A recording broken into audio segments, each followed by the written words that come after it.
Selling benefits in an online world. Expert salesmen have always known that it's about selling the benefits, not the product.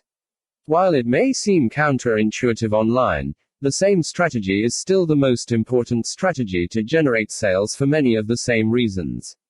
Selling benefits appeals to people more than selling features of a product. They directly show what a person will gain by closing the deal. They leave a small opening for imaginative sales pitches, and they clear all objections that are uttered. Traditional way to sell benefits offline. There are differences in how those benefits are reiterated online. For one, in a traditional setting, a salesperson is offline, engaged directly with a customer, who can interact with him/her one-on-one. This allows the salesperson to hear the objections that most customers have to buying the product. As any good marketer knows, the minute an objection is raised, the sale is almost finalized. That's because people generally want to be convinced to buy a product, they just have some small issue or objection that they haven't been able to resolve themselves. When a salesperson hears an objection, she typically will have a ready response as to why that objection is not the way it is perceived, and frames it differently to produce a statement of benefit for the prospective customer. This allows the customer to rationalize or harmonize his/her feelings so that the final sale is accomplished. How can you do the same thing online, though? When the customer is anonymous, you don't see him/her and she doesn't see you. How do you know what his/her objections will be and what benefits to list when you can't even engage a website visitor to talk to him/her directly? The key is to brainstorm every possible objection that a customer might have and list the benefits of your product on a sales page that includes all of them. The online sales page is the equivalent of your sales introduction to the customer, and it better clearly list the benefits for them to read. If human nature is taken into account, though, you know that no one wants to read a long list of benefits. In fact, they may not even bother to read past the first 2 sentences of your sales page before deciding that they don't want to read further. What do? There are ways to write these sales pages so that the attention is grabbed and gently led down the page in a way that elicits an emotional response that keeps them reading and eager to buy. The next few pages will give you some idea on how to do just that. The difference between features and benefits. Features are comprised of the actual components that make up the product. Descriptive paragraphs about the qualities of the product. Explanations of a product's performance. Pricing for a product. Obviously, your customer is going to want to know the features of a product, but that isn't what is going to ultimately sell him/her on it. To get him/her to buy the product, you have to list the benefits, not the features. Benefits are comprised of an explanation of how the product improves the customer's life. All benefits will answer the simple question that a customer has in mind: what's in it for me? Any statement that answers that question can be considered a benefit to the customer. From this quick explanation, you can see that telling someone who wants to buy eyeglasses that are for nearsightedness and that darken when exposed to sunlight is a feature of the glasses. However, if you tell a customer that she will be able to read to his/her grandchildren now and don't have to buy a spare set of sunglasses too, these are both benefits. In the end, they say about the same thing, but the benefits will highlight some emotional appeal that is part of the reason that the customer went shopping in the first place. She didn't go to get a specific prescription for his/her eyes. That she leaves up to the optometrist to decide. She didn't even go there for the sunglasses, it was just an additional benefit that could appeal to him/her. Very rarely does a person go in with only a specific budget in mind. That budget is flexible when enough benefits make it reasonable to pay a higher price. Stick to elucidating the benefits of a product or service, and you will sell more, increase your average sales price sold, and have more satisfied customers. Understanding your customers' needs is the basis of all good business, and finding the right benefits that can trigger a sale is just matching a need to a benefit. How demographics will help you.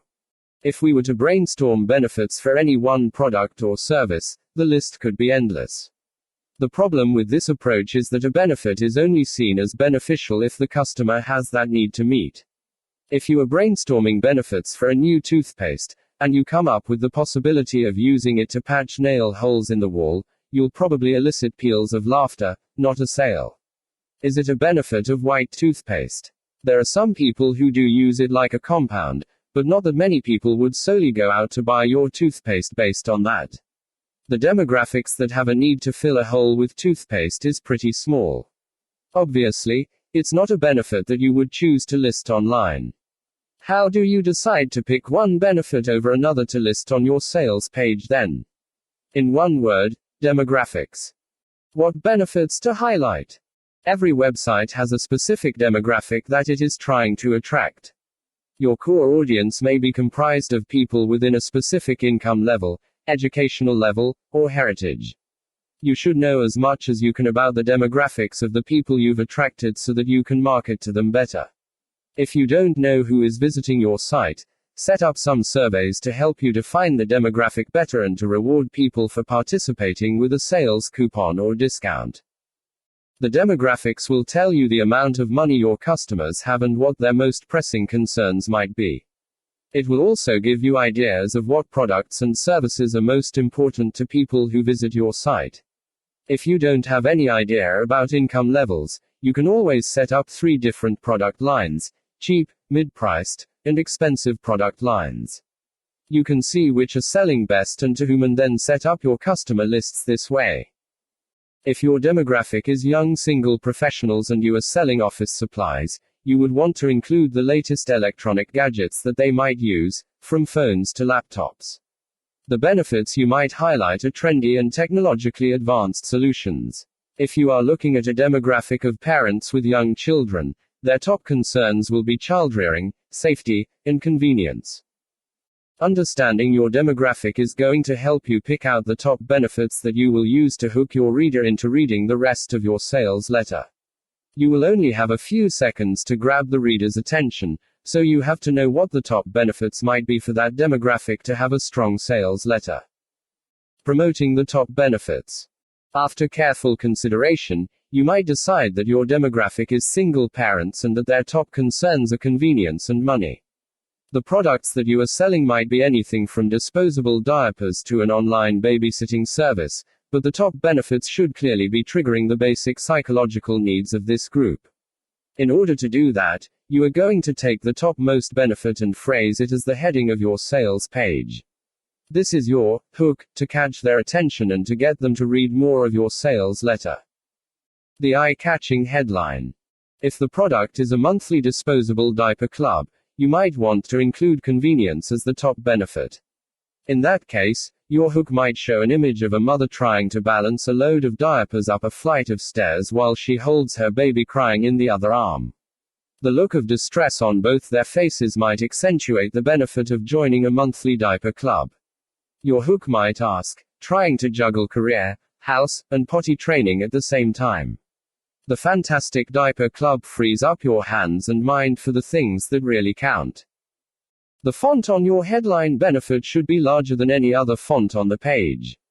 It should be placed at the very top of your web page, in the first 4 inches of the page for maximum exposure.